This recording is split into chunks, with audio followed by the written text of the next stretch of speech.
O STF disse que o Bolsonaro cavou a própria prisão. É verdade? Mentira?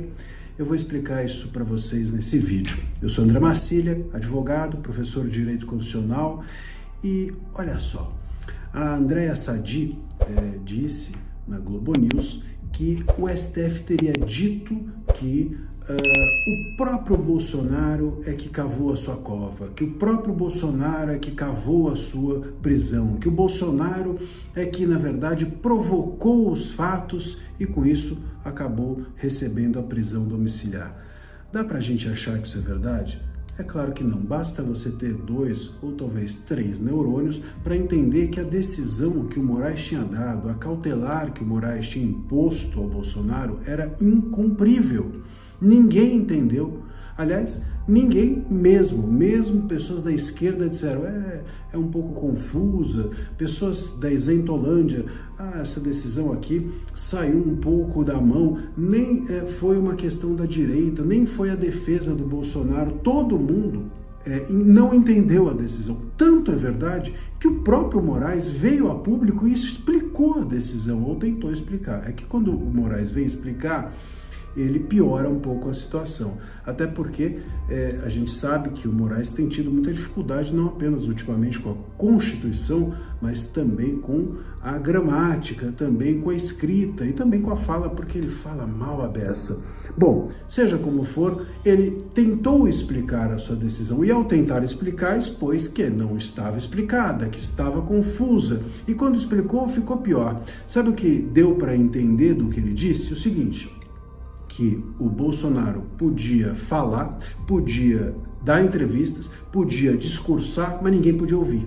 Bom, me parece então que não está nada claro. Ele podia dar discursos e pronunciamentos públicos, mas se terceiros, era isso que estava lá, se terceiros que o Moraes chamava de milícias digitais divulgassem esse conteúdo em redes sociais, isso tivesse a capacidade de instigar as pessoas a algo ilícito, então que o Bolsonaro seria punido. Veja, isso é a coisa mais confusa do universo. Primeiro, como é que o Bolsonaro vai saber o que é uma milícia digital ou não? Quem que vai usar o conteúdo dele? Imagina só, qual a capacidade minha de saber como que as pessoas vão usar esse vídeo que eu estou fazendo? Então eu tenho que sair atrás de todo mundo, quem que é você que vai usar o meu vídeo? Quem é você que curtiu? Quem é você que compartilhou? Qual a finalidade que você está compartilhando o meu vídeo? Tem como? Quer dizer, no fim, ou ele não fala, ou ele fala e corre risco. E ele assumiu o risco de correr. Se assumir o risco de falar, se assumir o risco de falar nesse país é provocar, se assumir o risco de falar nesse país, um político, alguém que vive da fala, se assumir o risco de falar nesse país é ousar, é cavar a própria prisão, é cavar a própria cova, bom, então melhor estar na cova, é melhor então ficar na prisão. Aliás, essa é uma coisa que as pessoas às vezes me dizem: você não tem medo com essas coisas que você fala, você não tem medo de ser preso? Eu digo, olha, se eu não puder falar coisas que estão na Constituição, que é a defesa que eu faço, então talvez seja melhor ficar na prisão. Então, se o Bolsonaro não pode falar, é melhor, e isso é provocar a sua prisão, então tá na prisão é o lugar certo, tá na rua que é o lugar errado. Para todos nós, para o cidadão comum, para todos. É esse o estado de coisas em que nós estamos.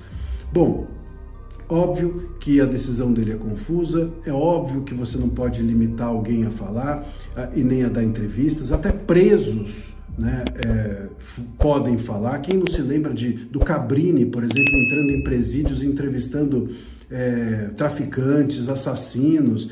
Isso é comum, isso é rotineiro. Pô, se um traficante pode falar, por que um ex-presidente que está sendo acusado de dar um golpe de Estado não seria de interesse público nosso ouvir? Isso censura a liberdade dele, isso censura a liberdade da imprensa, isso censura a liberdade da sociedade de receber informações inconstitucional, errado, censório, autoritário. E aí você vai e ainda entende como descumprimento o filho postar uma foto, o outro lá mostrar a imagem dele numa manifestação. Qual era o ilícito ali? As manifestações eram ilícitas, então tem que prender a população inteira do Brasil que estava nas ruas. É o fim da picada.